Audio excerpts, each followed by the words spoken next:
Thank you so much, Cecilia, and everyone for attending today.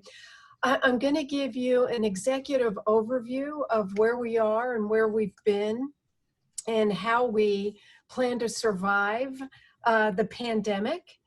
And so we'll talk a little bit about some uncertain times related to COVID-19, how we are delivering education in this challenging environment. We're really going to focus on student enrollment, where we are right now, and we have lost a few more students due to withdrawal. We're very concerned. And we're even more concerned about the spring semester. There's a lot of uncertainty about that. We do have some good news, an update on recruitment for VPEM. The committee brought some wonderful candidates to campus, and I'm so grateful to them. A financial update. You'll actually see that our financial portfolio looks quite good. All right, right now it looks good. COVID-19 related expenditures are significant, and we hope that Governor Justice will follow through with his commitment and promise to someday reimburse us for these expenditures. And then I'd like to tell you about just two select initiatives, one at Tabler Farm, and the biggest one that's going to transform Shepherd, and that is the East Campus Loop development. This is a statement that Holly Fry shared with all the students, and it really represents my sincere views of how proud I am of our students, how grateful I am to them. It points out that this is their moment in time to really make sure they continue to keep safe and keep our campus safe. And so that's where we are with respect to our students and COVID-19. Now, our guiding principles, overall guiding principles, are shown here, and that is number one, that Shepherd University maintains financial stability. And right now we are. That our students, faculty, and staff remain healthy. That is a primary concern. That the university sustains the integrity and the quality of education and degrees for the next generation of professional leaders and model citizens, and continues to serve as an educational resource for our community. That the academic enterprise prepares for the 2021 submission of the 10-year HLC accreditation review. This is big. This is very, very big for Shepherd. And so many individuals are working hard on this submission. As we continue, under the leadership of Dr. Scott Peard and Dr. Stacy Kendig, they are now the co-leaders of the strategic planning process. So they are meeting with the implementation teams. They are making sure that we are benchmarking our progress and success toward current goals. And they're also beginning to expand these goals for the next strategic plan. So just to give you a high-level overview of where we've been with preparing for COVID-19, more than 3,000 individuals were tested in the first round of testing, and that was as school was getting started, right about that time. We have an online daily health check for our students and staff and guests of the university. Classrooms have been de-densified in order to allow for social distancing. And then we've identified spaces throughout campus for our students to study. And these places are safe. So if we have a student who is taking an online class, say from 8 to 9 in the morning, but then they have a in-person class, the next hour goes back to online, we are finding places close to the in-person classroom where these students can effectively and safely take their online class. What we had to do to ensure success is that we appointed for each student at Shepherd almost a concierge approach to their course scheduling. and again, terribly important to make sure our students realize we care about them, that we want to do what they feel safe doing, if that's online versus in person, but we're trying to accommodate everyone's needs. We have mandatory face coverings, as you know. We've had to make addendums to the Student Code of Conduct, and when I say we, I really mean Holly Fry and her colleagues. We've distributed more than 3,500 care kits to the entire campus, de-densified residence halls by providing single occupancy accommodations, and then placing additional students at the Clarion Hotel. This helped us, this helped the Clarion. Provided tents and tables and chairs on the midway to accommodate seating for up to 80 individuals. And of course, if you've had a chance to go into the Student Center, you'll see that the food venues there have extra safety precautions, also West Campus as well. You always see the marking for the pedestrian flow of traffic. You see separation screens between students, and then the reduced seating capacity. We've distributed thousands of face coverings. We've adopted extensive student group operating procedures during the pandemic. And I think everyone realizes how closely Holly Fry and the Campus Health Task Force work with the Jefferson County Health Department, not only in the testing of staff, faculty, and students, but also just in the day-to-day exchange of information that it's important that we know and we're able to successfully address all the challenges. And there are changing and evolving challenges with COVID-19. Now, we appreciate that Governor Justice paid for the testing, the first iteration of testing on our campus, and now the governor will be paying for continuing surveillance testing, which started yesterday on campus. A little bit different test, but certainly will have results within 48 hours of this current testing. As many of you also know, every Friday in Friday Highlights that's published by our communications office, we have an update on COVID-19, but you can go to daily updates in our dashboard and see exactly where we are right now. And this morning we learned from Holly Fry, I don't know if this information has changed, but we have only one active case of COVID-19, and that is a student who is at home living remotely and taking classes online. But we have about 26 students who are quarantined. And this is due to the contact tracing and being very, very careful about individuals they've come into contact with. So again, this is a process that is updated twice daily so we can have information to deal with and be safe.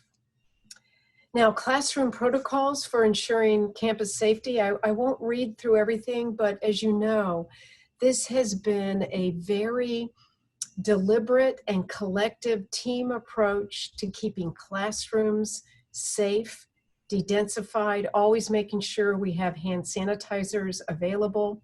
There's deep cleaning that goes on in the classrooms as well as the residential halls. The sanitizing wipes and chemicals and supplies that are being used are in the highly recommended list. This isn't something that we're just buying from a group at a discount rate. We're paying top price for the best products.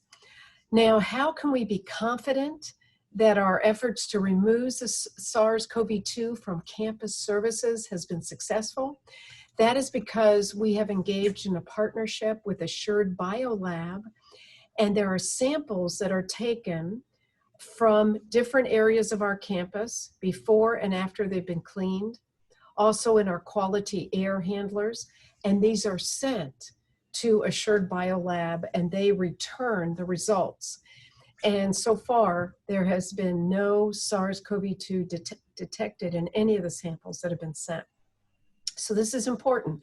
You know, we can continue to clean and think we're cleaning and being effective, but it's important to know the actual results that we have no SARS-CoV-2 virus.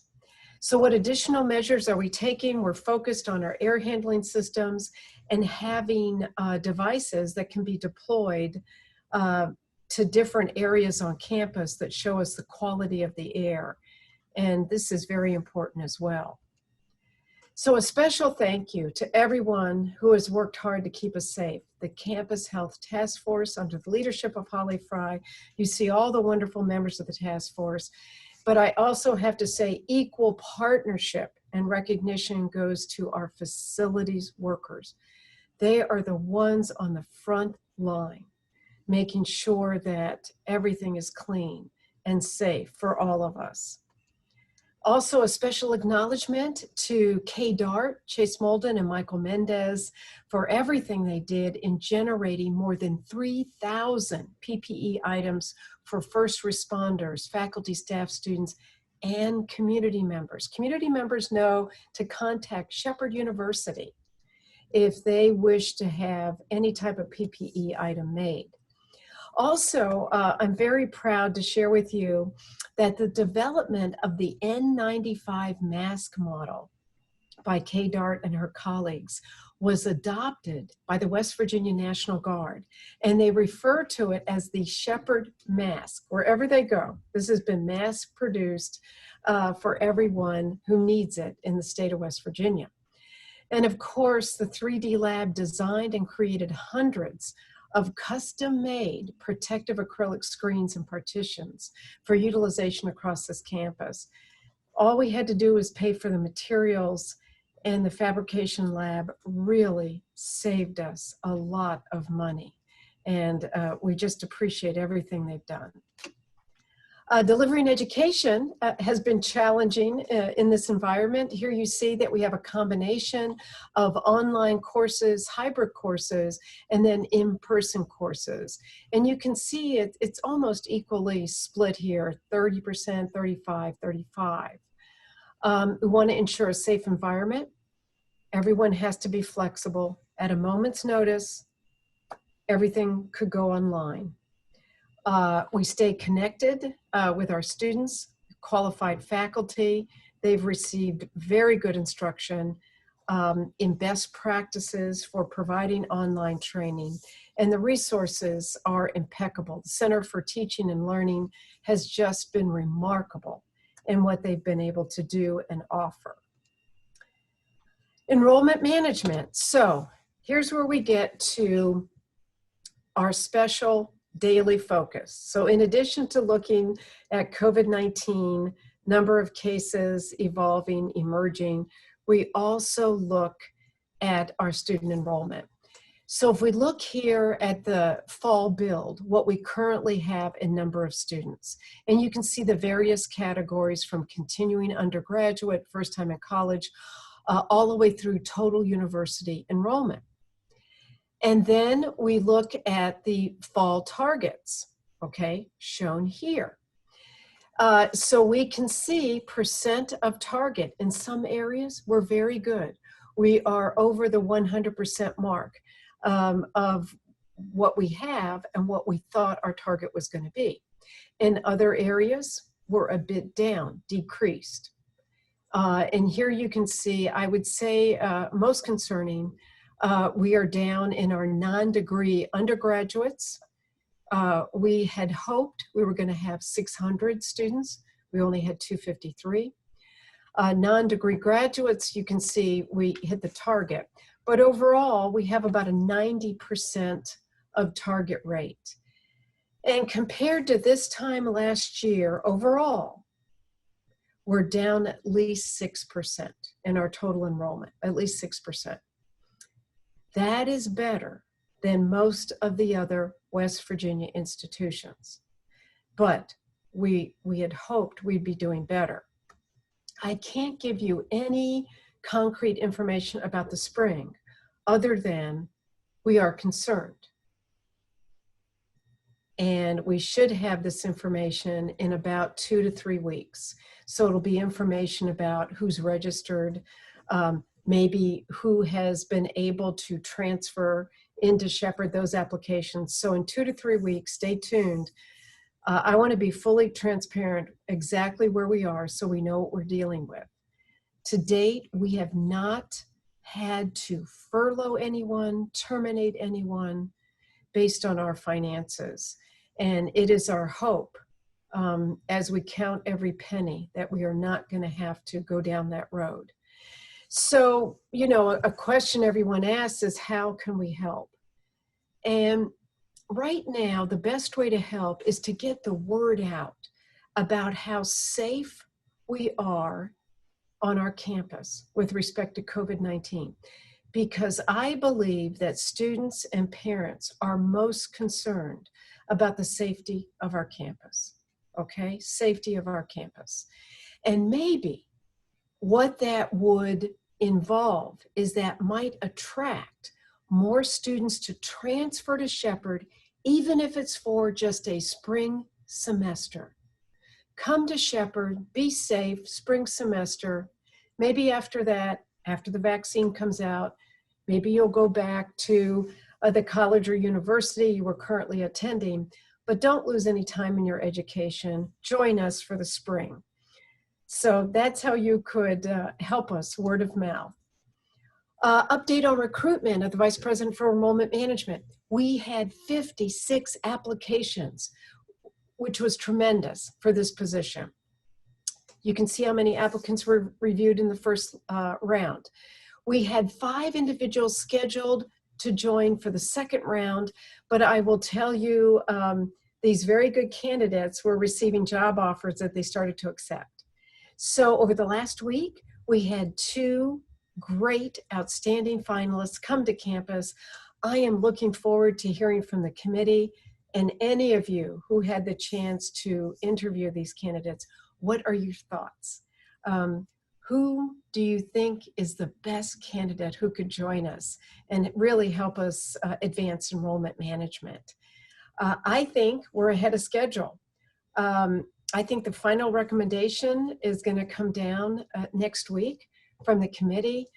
I will move very quickly. Those of you who know me, I'm engaging in communications with both candidates, keeping them excited, telling them how grateful we are that they visited our campus. Both candidates walked away with a tremendously positive impression of Shepherd University.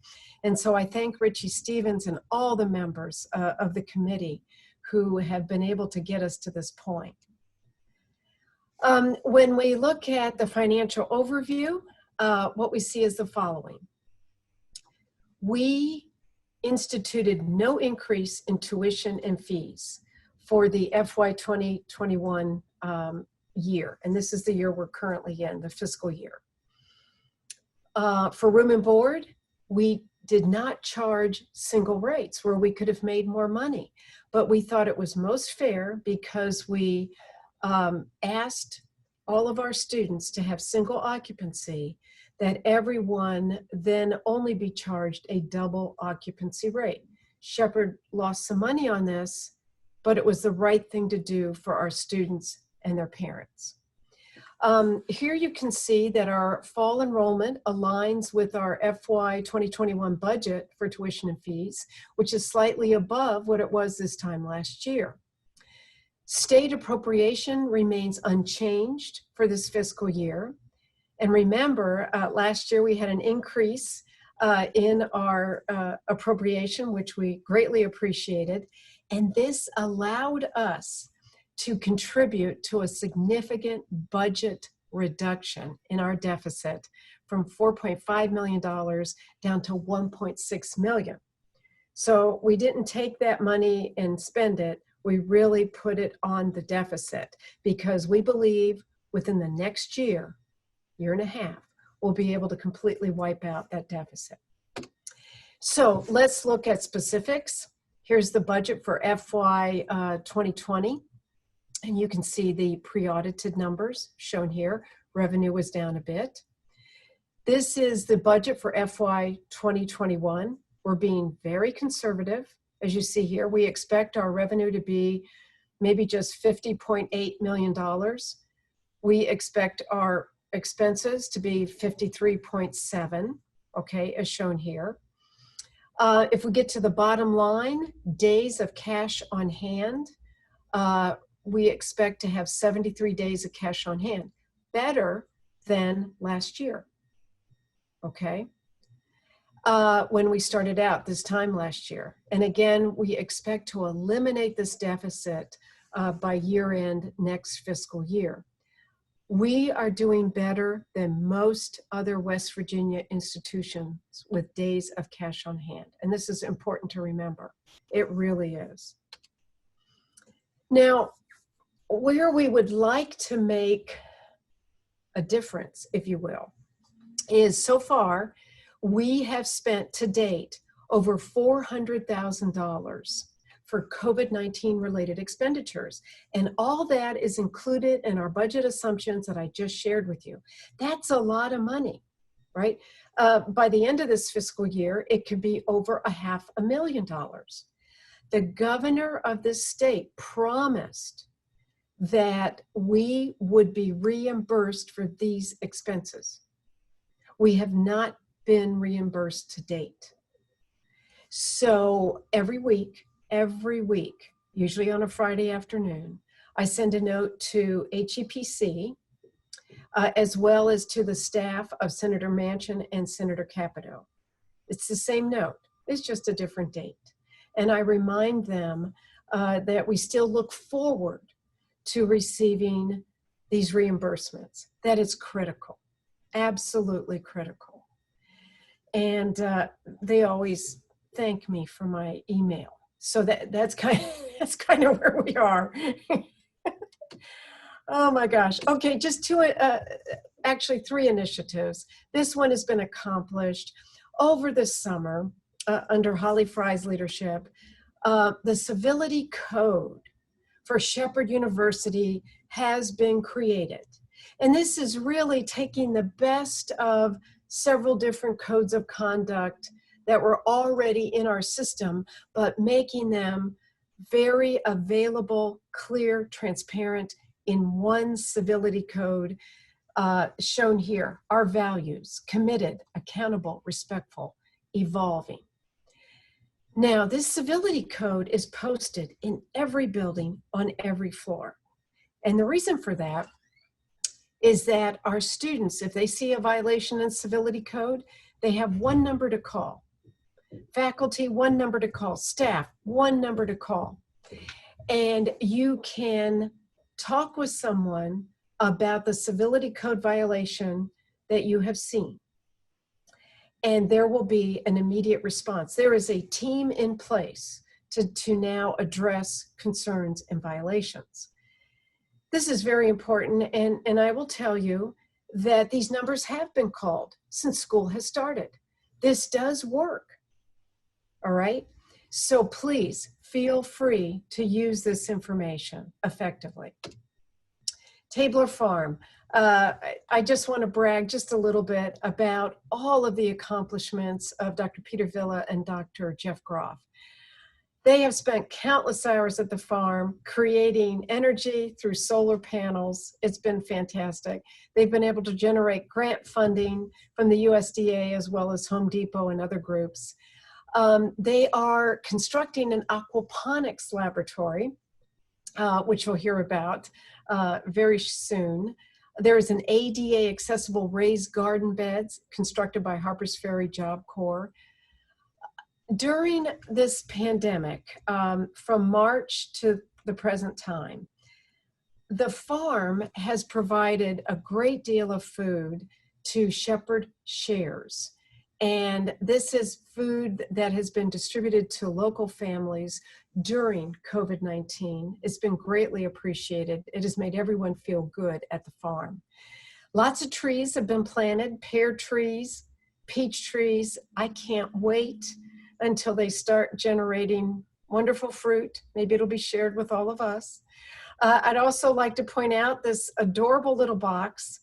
This is actually a FEMA container. It's a nice size box with windows. It was donated by a friend and colleague, Dr. Lynn Wells, who works at George Mason University. And Mona Kissel figured out how to transport this box from Chicago, Illinois, here to Tabler Farm. And this is now going to be used as the front office for Tabler Farm. There'll be signage, lots of offices in there. Mona, if you're still on, we really appreciate everything you did to get us to this point. Now, we should have a drum roll, but this is the transformational project for Shepherd University and for our entire community. So what you see in red outlined here is the East Campus Loop. There was an RFP that was distributed in May 2020. 2 groups responded with detailed plans of how they would develop this area. One group was selected just recently by the committee in charge of reviewing these RFPs. And you'll see an announcement about this, but this is Glenmark Holdings was selected. Possible projects, you know, as we still discuss these, commercial business offices, a daycare facility, employee housing, extended stay complex, healthcare facility where potentially student healthcare could be expanded into a facility, retirement housing. I could add to this conference center space, an event space, which would be wonderful.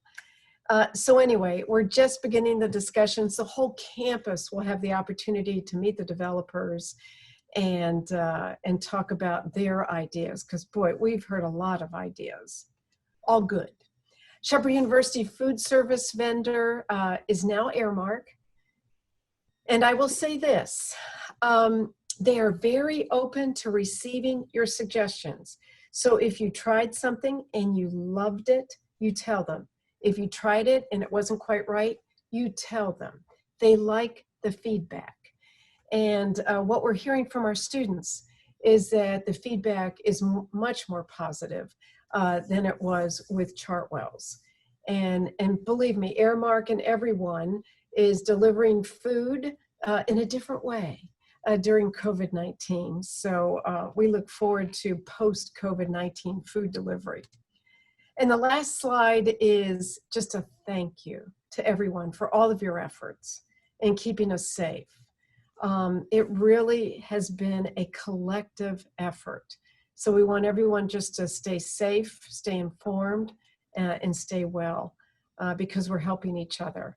So Cecilia, thank you so much. I would love to entertain suggestions and questions at this time. Does anyone have a question for Dr. Hendrix? So can we speak the question or do you want it in chat? You can speak it since you're So on. I'm wondering about those of us, say, in Gardner. So there are a number of offices here. What are the plans for those offices? You know, I'm glad you asked that. Okay, so right now, Gardner Hall would be the very, very last building the developers would address. So right now, there's a single focus on Kenneman. So they'll start at Kenneman, that end. And this entire project will be performed in phases. So phase 1 is Kenneman and I didn't mention this, but most importantly, the most beautiful grand entrance to Shepherd University will be created there with pillars and signage, and it will really look like an official university entrance. And the developer is very excited to do it. And the developer thought that was so important to do because of all the times they drove in from 480 and ended up in the parking lot, the Sarah Creek parking lot, and just didn't know where to go. Didn't see any signage, couldn't get out of the parking lot, you know what I mean? So it's good to have, you know, a group come in and say, let us help you, we'll make suggestions. So nothing's happening to Gardner, I would say right now, for several years. And the most important thing, and the developers know this, other space has to be liberated for the people, the residents who are currently in Gardner with the programs they have. So first space has to be identified for all of you. And Sylvia, don't worry, it won't be the tent. It'll be much nicer. And Well, the 10th. thank you. Okay, but thank you for mentioning that.